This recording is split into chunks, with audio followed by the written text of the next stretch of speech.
Oke guys, welcome back to Daily Charting with Toshi, di mana kita akan daily chart your favorite cryptocurrencies. Dan sekarang kita masuk ke DCWT sesi kedua. Di mana di sesi kedua ini fokus kita akan lebih ke pembahasan komen dan juga charting altcoins. Nah, sebelum kita mulai, ada pesan dulu dari Sato. Salah satu cara termudah, bahkan menurut gue sih termudah ya, untuk mendukung TCI adalah dengan like our video. Jadi bagi lu yang merasa terbantu dengan konten-konten TCI, boleh pertimbangkan untuk post sebentar videonya and then like it ya.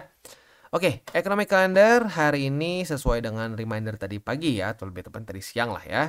Nggak ada level 3, atau bukan level 3, aku jadi kayak ayam ya level 3, nggak. Bintang 3, nggak ada bintang 3. Jadi hari ini kita bisa lebih fokus ke TA.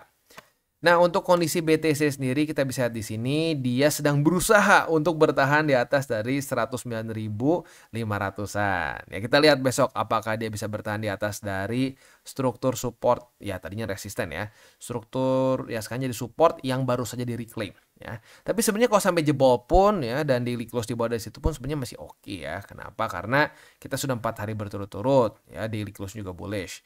Nah, selain itu juga PR besarnya membuat higher high sudah terjadi. Begitu bahkan langsung menghajar 2 lower high, which is good ya. Ya, tinggal kita lihat lah. Kalau sampai besok daily close-nya masih bisa di atas dari 109.500-an, artinya itu para bulls berhasil menunjukkan ya memberikan sinyal terhadap market bahwa momentum yang mereka dapatkan sekarang cukup besar begitu. So, yaudah kita lihat aja besok seperti apa hasilnya ya. Nah, BTCD sama-sama sedang berjuang untuk bertahan di atas dari 64,58%. Ya, kita tinggal lihat saja apakah besok bisa bertahan di atas dari situ atau tidak, ya. Oke, next kita masuk dulu ke news. Untuk news ini datang dari US, di mana Bitcoin ETF-nya mulai hit up again, ya. Dan sekarang inflow-nya sebesar 386 juta USD, ya. Dan tentunya ini terjadi setelah spike harga dari BTC ya, luar biasa. Nah, jadi ya lagi-lagi ya demand-nya meningkat gara-gara ya kemarin dan kemungkinan besar ke-trigger juga gara-gara vibe dari negosiasi tarif yang cenderung positif begitu. Ya, jadi sekali lagi walaupun dalam kondisi yang mungkin kemarin-kemarin ya, kalau sekarang sih udah kerasanya nggak beres ya. Kemarin-kemarin di sini strukturnya lagi membuat lower low, lower high, lower low, lower high. Ya, tapi at the end of the day, yang akumulasi yang ujung-ujungnya menang, gitu. Karena kita sekali lagi kita nggak bisa tahu market tepatnya akan berhenti di mana sebelum dia balik arah. Ya, kalau ada yang tahu percis tiap kali ya Bitcoin akan balik arah di mana, itu orang udah kayanya luar biasa, ya. Nah, faktanya nggak ada yang tahu, maka dari itu ya sudah, ya. Tugas kita ngapain? Nyicil, ya, dicicil aja, gitu, ya. Oke, langsung aja ke komen. Yang pertama dari Farhan Sokia. Kenapa saya suka lihat video Bang Toshi? Karena cara menjelaskan tren analisis mudah dimengerti dan pembawaannya enak didengar. Thank you ya. Ya, semoga tinggal konsisten aja nih. Berarti kan udah enak nih didengarnya ya. Tinggal konsisten, mau terus nggak nonton? Mau terus nggak konsisten dengan SOP lu gitu ya. Next dari Gasdon. Sekarang bukan old season yang sering digaung, yaitu bear market karena higher high disangka double top. Padahal kalau dari data biasanya bear market setelah Q4. Mudah-mudahan si pump lagi BTC-nya. Wah, ini sehari kemarin ya. Berarti ya ini keinginannya Bro Gasdon beneran terjadi. Ya, ini jujurnya baik lagi gua nggak tahu siapa ya. Tapi gini deh, gua mau tanya. Kalau ini ya kayak kemarin di sini ya. Kemarin kan tuh di sini nih ya. Enggak kayak sekarang. Kemarin kan masih kondisinya drop ke sini ya. Ini dibilang potensi double top. Nah, kalau ini double top, gue tanya balik. Apa yang membedakan double top sama higher high? Ya, kebayang nggak? Ya, kebayang kayak gini misalkan ya. Contoh tuh di sini nih. Nah, ini membuat satu top, and then naik ke sini. Terus ada dari kursi di atas di sini. Oh, ini dianggapnya double top. Oh, kalau gitu caranya apa bedanya sama higher high? Begitu. Gue sempat dengar kemarin ada yang bilang gini, Bang, takut kayak 2021 itu kan double top. Lagi-lagi menurut gue 2021 tuh nggak double top, ya. 2021 kenapa akhirnya kita masuk ke bear market? Yang pertama karena teori cycle, dan yang kedua kalau secara TA-nya, ya menurut gue bukan karena ini double top, karena it's not a double top, ya. Ini higher high, ya. Nah, tapi yang membuat dia akhirnya drop dan masuk ke bear market secara TA-nya adalah dia mulai pecah struktur dan membuat lower low, bukan ini double top, begitu. Ya, baik lagi ya. Ini dia buah dari tebak-tebakan gitu ya. Wah, begini, begitu ya. Ini harus drop dulu, harus begini, harus begitu. Ingat, market bukan punya kita, tidak ada yang harus begitu ya. Dan yang kadang-kadang suka menyebalkannya adalah ini bikin orang banyak jadi ketakutan karena ya dibilangin bakal begini, bakal begitu. Jadi banyak yang ragu untuk melakukan DCA begitu. Ya jadi ya sekali lagi gue ingatkan, tidak ada yang tahu market purchase-nya akan seperti apa, termasuk gue. Gue juga nggak pernah sok tahu bilang market akan purchase seperti apa, enggak. Kita ngasih data aja. Apa yang statistiknya sangat kuat. Udah, that's it. Nggak ada kesannya gue bilang pasti begini. Karena nggak ada yang pasti. Lu besok hidup aja itu masih misteri, ya. Masih hidup atau enggak itu misteri, ya. Sip. Next dari Dave Scooter. Bang mau tanya, saya main BTC modal sangat minim, cuma bisa nyisain uang 50.000 per minggu untuk nabung BTC. Menurut abang betul apa salah bang? Atau saya tarik uang saya nunggu kekumpul banyak atau gimana bang? Soalnya kalau uang cas di tangan godaan. Oh, uang cash di tangan godaannya banyak bang. Makasih bang, God bless you. Menurut gua ya, selama ini duit dingin tidak ada masalah begitu ya. Tapi jangan sampai duit emergency fund atau duit buat bayar kebutuhan lu pakai, itu udah nggak boleh ya. Selama ini duit dingin tidak melanggar 3 golden rules, itu boleh-boleh saja ya. Ya kayak belakangan ini kan ada beberapa pendapat lah yang bilang kalau duit lu belum sekian ya jangan investasi, nggak guna bla bla. Nggak, menurut gua guna. Kenapa?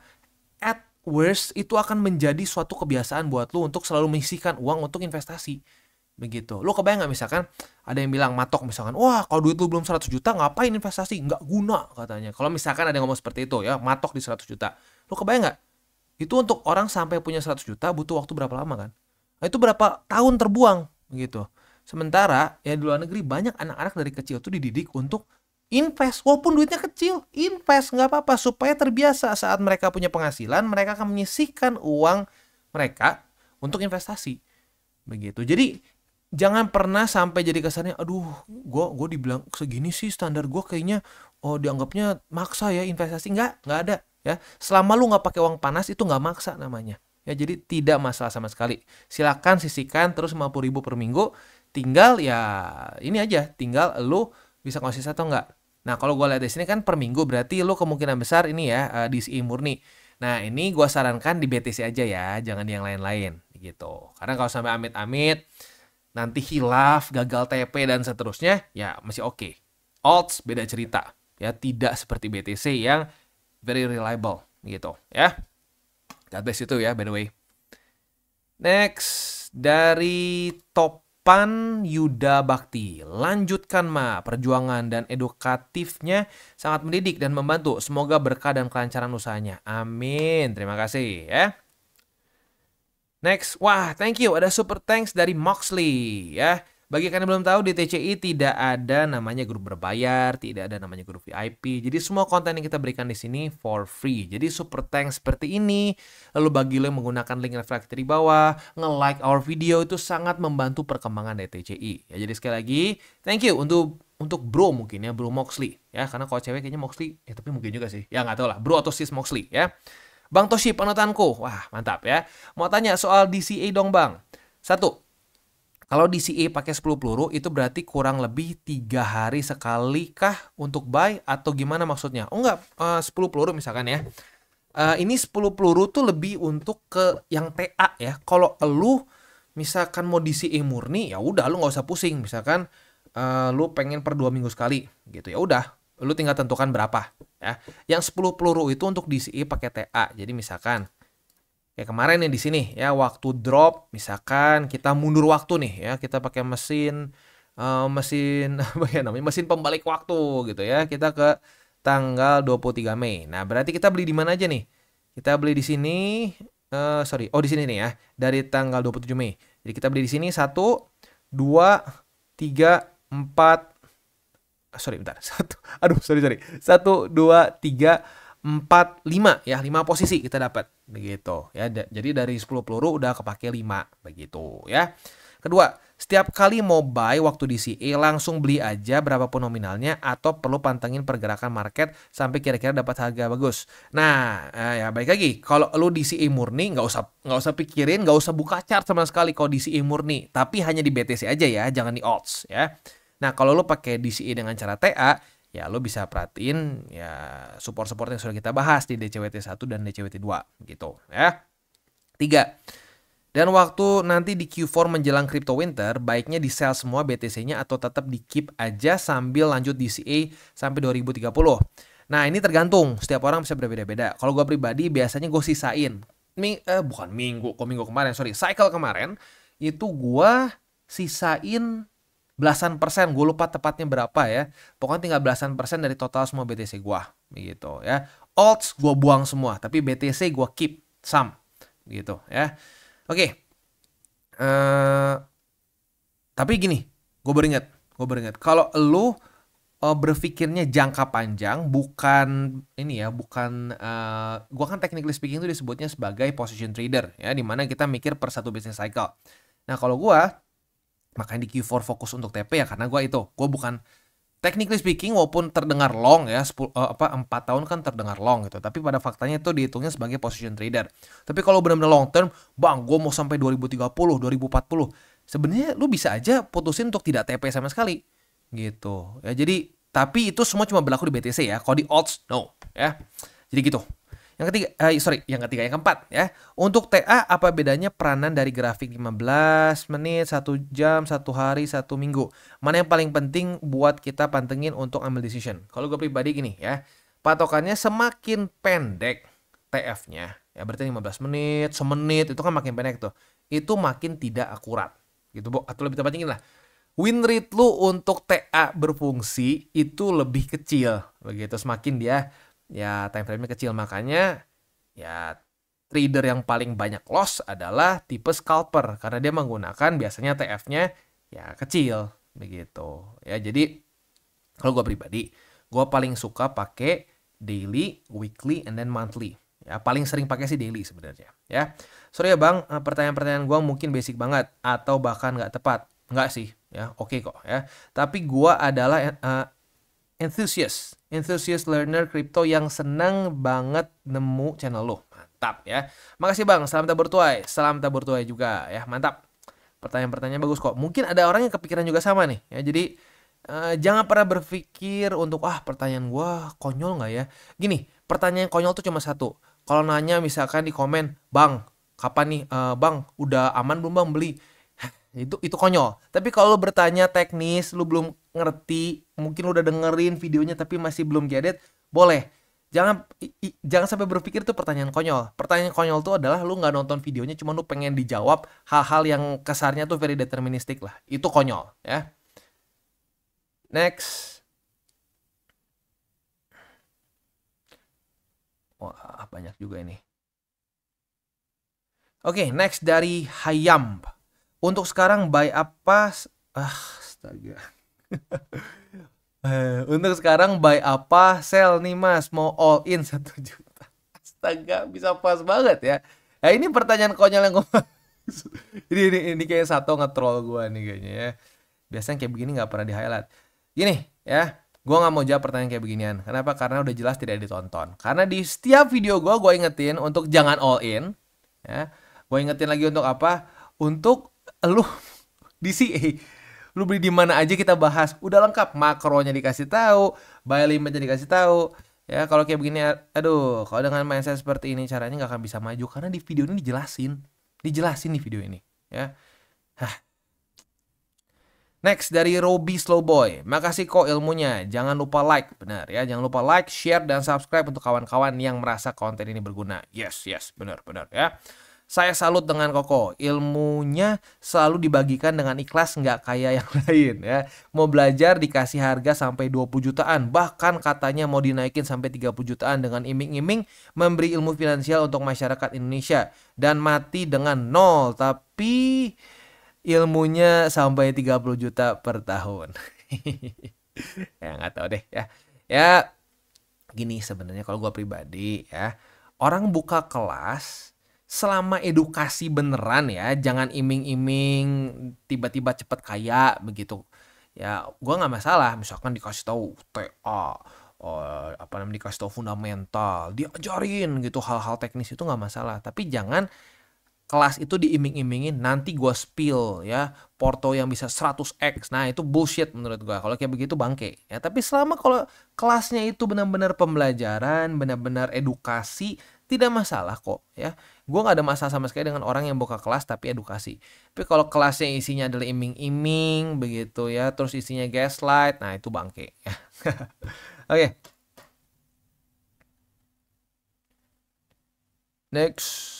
Oke, dari Hells ya. Altcoin itu bukan untuk di hold lama ya. Yes, setuju gua. Mentok-mentok satu cycle ya. Kadang-kadang nggak se-cycle juga udah berantakan kadang-kadang ya. Jangan terlalu cinta alts, apalagi meme coin. Yang boleh di hold cuman BTC. Even ETH aja nggak baik di hold karena gua hold ETH dari 2021. Harganya di sana-sana aja. Mending beli BTC aja dulu. Untungnya gua alokasi dana, gua beli 50% BTC waktu di 2021. Mantap ya. Yes, gue setuju. Gue setuju banget. Altcoins itu historically speaking very varied, very varied ya. Jadi variasinya sangat banyak begitu ya. Ada yang bagus, ada yang enggak. Jadi nggak ada pattern tertentu yang terbaca terulang-ulang dari cycle ke cycle. Hanya BTC yang rapih begitu ya. Bahkan ETH pun bener ya. ETH udah lu lihat sendiri deh ya. Kita harus kasih lihat sendiri deh. ETH ya. Ini cycle kemarin nih. Lihat. Ini makanya saya pada ejekan itu kayak stable coin katanya ya, di sini aja terus ya. Ya benar. Jadi overall kalau kita mau hold jangka panjang cuma BTC sih. ETH boleh dipertimbangkan tapi harus siap juga, historically speaking pernah begini ya, ngendetnya setengah mati begitu ya. Sip, setuju gua. Next dari Aina, Bro Aina ya. Izin bertanya Matoshi dan tim terhadap dampak ke depannya terhadap maraknya trading menggunakan AI. Apakah mempermudah atau itu bisa menjadi senjata para LP ya? Atau market maker untuk memanfaatkan hasil screening AI di mana signal bullish dan merasa overconfident malah digunakan untuk membalikkan keadaan, atau lebih buruknya lagi membuat kita semakin malas belajar dan jadi tumpul ya. Gimana sih cara kita bijak menanggapi ini semua? Semoga bisa mewakili teman-teman newbie. Sehat selalu Matoshi dan tim, sukses untuk kita semua dan salam bertuai. Ini pertanyaan bagus nih ya. Menurut gue pribadi, AI itu kalau gue ya, gue akan pakai menjadi semacam kayak Google tapi on steroids begitu, dimana gue bisa dibantu dengan ya kasarnya mereka bisa membantu menyimpulkan berbagai macam artikel yang mungkin kalau kita apa ya kesannya, yang kalau kita coba baca sendiri satu persatu mungkin capek begitu ya. Walaupun tetap kalau misalkan ada beberapa artikel yang menarik sih gue suka gue baca lagi ya. Kalau gue sih lebih melihatnya ke situ. Kalau pakai untuk keseluruhan, menurut gue ya ada bahayanya seperti ini ya, karena bisa saja ya akan selalu ada cara untuk LP bisa memainkan ya, memanipulasi ya, lalu nge-trigger short squeeze, long squeeze ya. Jadi mungkin aja begitu. So kalau gue pribadi, gue lebih suka pakai AI sebagai Google on steroids begitu, dimana ya kadang-kadang kalau kita nge-googling sendiri kan kita nge-research jadi panjang sekali karena kan artikelnya panjang banget gitu kan ya, dari satu artikel ke artikel lain tuh kadang-kadang wah luar biasa pusing gitu ya. Nah dengan AI kita terbantu untuk bisa research lebih gampang lah begitu ya. Gitu aja sih ya. Next dari Okik Darmawan. Matoshi, sekarang kok nggak ada BSB indikator ya di chart BTC yang ditampilkan? Padahal BSB dari dulu jadi salah satu andalan Bang Toshi dalam menganalisa market. Akan lebih bagus jika ditampilkan lagi, terlebih newbie yang baru masuk biar pada tahu juga. Gini, kalau udah dekat gua akan keluarin lagi karena sekarang kondisinya dibilang dekat sih belum ya. Kita bisa di sini untuk BSB belum terlalu dekat juga, tapi gini sebenarnya kita tetap pantau ya. Kalau udah dekat kita akan lebih sering highlight begitu ya. Ya, nanti tenang kok ya. Kalau sudah waktunya kita akan bahas lagi ya. Ya siapa tahu ini sideways lama ya, BSB-nya BSB-nya pelan-pelan menjemput ya. Nanti kita akan kita akan lebih sering bahas lagi begitu ya. Silver Hedge ya. Aku isinya alts ETH sama Sol tetap rungkat. Ya karena itu alts. Iya, karena alts ya kan. Ya makanya kenapa kita bilang berkali-kali ya harus diperbanyak BTC-nya. Kalau lo pegang ETH, Sol mungkin yang lebih kerasa ya, karena kalau ETH sih jujurnya kerasanya kayak stable coin ya, di situ aja terus ya. Kalau Sol mungkin lebih sakit perut ya, karena kalau lu kemarin kemakan hype-nya baru-baru ya, ya minusnya masih lumayan gede, 40%-an begitu ya. Ya, ya untungnya dulu gua holdnya udah lumayan dari bawah sih, jadi mungkin gua nggak kerasa hal yang sama. Tapi intinya apa? Ya memang karena kalau kebanyakan pegang alts, kalau porto lu isinya cuma ini semua, ya merah merona. Begitu makanya kita ingatkan untuk pegang BTC lebih besar 60-40 atau 70-30 kan. That's the reason why. Karena rata-rata yang sekarang masih merah itu karena pegang alts, bukan karena pegang BTC. BTC malah terus mengejar new all time high. Begitu ya. Wah, oke, beres. Beres nggak ya? Coba. Waduh, ini hati-hati, ini banyak sekali spam belakangan ini. Yap, beres. Oke. Itu kurang lebih untuk pembahasan komen pada hari ini. Selanjutnya kita akan masuk ke buy limit. Tetapi sebelum kita masuk ke buy limit, seperti biasa gue akan disclaimer dulu bahwa semua konten dari TCI bukanlah financial advice. Ini semua bentuknya adalah edukasi. Lalu bagaimana cara untuk mendukung TCI? Ada banyak caranya. Lo bisa like our video, bisa share our video, atau juga bisa menggunakan link referral kita di bawah. Dan sekarang kita akan dengar dulu pesan-pesan dari sponsor kita pada hari ini. Oke, today's video is brought to you by Wolby. Dan Wolby ini adalah suatu platform untuk kita trade futures, mainly futures ya, walaupun ada juga spot sih, tapi lebih fokusnya di memes begitu ya. Nah, tapi in general lebih fokusnya di futures. Maka dari itu lebih cocok untuk orang-orang yang intermediate sampai ke advance ya. Buat para newbies mungkin bisa fokus dulu ke spot, lebih fokus di ke BTC dulu ya. Setelah sudah belajar TA, sudah ngerti fundamental, sudah bisa jaga resiko, ya boleh pelan-pelan coba futures begitu ya. Nah, untuk Wolby ini sendiri uniknya adalah mereka itu ada AI. Seperti contoh di sini ya. Mereka bisa membantu untuk ngeset TP dan SL kita. Itu salah satu contohnya ya. Nah, tapi selain itu juga mereka ada AI agents, di mana AI agents ini ya bermanfaat untuk langsung buka posisi dengan TP dan SL. Jadi langsung terukur secara resikonya. Dan resikonya pun bisa sesuai dengan keinginan kita. Misalkan kita pengen low risk dengan volatility yang cenderung rendah BTC gitu ya. Nah, bisa juga yang medium risk ya, atau bahkan yang high risk pun bisa begitu ya. Enaknya apa? Enaknya ini sudah ada TPSL. Jadi tiba-tiba ke liquid oleh satu posisi sih cenderung kecil ya kemungkinannya ya. Kecuali lu yang ini. Yang ini gue pernah tahu nih, ini bisa nih MC ya. Tapi in general ya udah jelas ya TPSL di mana. Nah, tapi kekurangannya apa? Kekurangannya ini adalah mereka tidak memberitahu SOP-nya seperti apa. Gitu. Jadi kalau mungkin buat lu yang ngerasa, bang, gue udah punya SOP sendiri, gue ngerasa juga udah bagus ya. Nah, boleh pertimbangkan udah pakai aja sih terminalnya. Jadi seperti biasa, begitu ya. Nah, keunikan yang lain adalah mereka itu ada rebate voucher. Biasanya hanya 100 USDT saja. Tapi bagi lo yang menggunakan link reflektif di bawah atau menggunakan kode Toshi Crypto ya.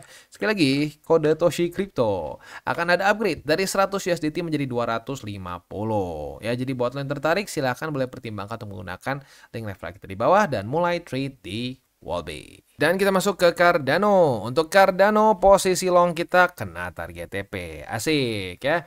Ya lagi-lagi inilah trading futures. You win some, you lose some. Ya kemarin, kemarin sih. Kemarin BTC kena SL. Nah di sini Cardano-nya kena TP. Jadi ya lagi-lagi ya. Ya kita tinggal. Ya makanya kenapa gue bilang kita nggak bisa. Kecenderungannya tuh sulit sekali untuk kita trading for living. Begitu. Karena kalau lo trading for living, kebayang nggak? Wah, kebutuhan ya, aduh gue perlu beli pampers, gue perlu beli makan, perlu beli buat beras. Wah, lu ketekan untuk trade. Wah, lu ketekan untuk maksain trade. Nah, disitulah banyak orang yang hancur begitu. Jadi, kalau gue pribadi sih ngerasa futures ini lebih untuk ke ya cari duit jajan lah ya. Congrats, profit sebesar 3,66%. Asik ya. Nah, besok kita lihat daily close-nya kalau di bawah dari EMA 20 ada potensi untuk buka posisi short. Ya, kita lihat besok. Oke. Untuk posisi spotnya karena terjadi reclaim maka ada tambahan ya. Buy limit pertama di angka 0,6825, lalu buy limit kedua di angka 0,6583 dan yang ketiga di 0,6307. Next kita masuk ke Solana. Untuk Solana posisi long kita juga kena target TP dan kayaknya yang ini lebih gede deh. Coba kita cek ya. Yes, profitnya nyaris 6% ya. Not bad at all ya. Oke. Itu untuk posisi longnya. Shortnya kita lihat besok. Kalau besok masih di bawah dari 158,25, ya berarti kita bisa buka posisi short lagi ya. Oke, asik ya. Cardano, Solana udah profit begitu. Jadi ya lagi-lagi asalkan kita mau konsistensi sebenarnya bisa-bisa saja profit di futures. Dan ya sebenarnya lebih penting lagi satu sih, bisa menjaga resiko. Karena kalau nggak bisa jaga resiko, ya udah banyak sekali kok yang hancur gitu ya. Dan ya mindset yang tepat juga. Jangan berpikirnya tiba-tiba dapat 10 rumah gitu ya, pengen dapat 100 mobil gitu. Aduh, nggak bisa ya. Nggak kayak di iklan begitu, tapi bisa profit ya.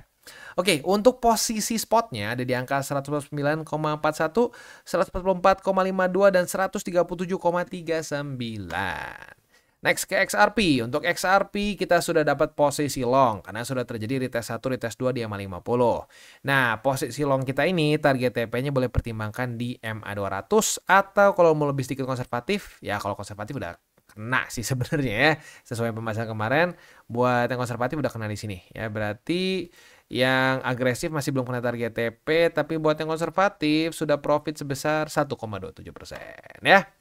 Oke, untuk posisi spotnya, EMA 50 ya cukup dekat dengan 2,27, jadi kita hitung confidence saja. Lalu buy limit kedua di EMA 20 dan yang ketiga di angka 2,1552 ya. Itu kurang lebih untuk setup di DCWT sesi kedua ini. Sebelum kita tutup, seperti biasa gue ingatkan lagi 3 golden rules. Jangan pakai uang panas, jangan over leverage, berpikirlah jangka panjang ya. Dan apa? Salam tabur tuai. Ingat, apa yang lu tabur akan lu tuai, jadi tabur sebanyak mungkin hal baik. Oke guys, jadi itu adalah akhir dari segmen DCWT kita pada hari ini. Dan jangan lupa bagi kalian yang merasakan manfaat dari segmen ini, jangan lupa untuk share ke teman-teman kalian. Dan apabila lu pengen mensupport channel kita, ya TCI, jangan lupa untuk menggunakan link referral kita di bawah.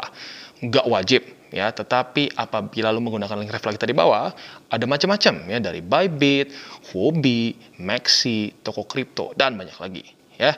Ya, walaupun nggak wajib, tapi kalau menggunakan link referral kita, lu secara langsung membantu perkembangan dari TCI. Dan satu lagi, jangan lupa juga untuk join Telegram group kita, di mana kita bisa ngobrol-ngobrol santai mengenai dunia cryptocurrency secara dua arah. So, jangan lupa untuk like, subscribe, klik the bell icon, and see you on the next video.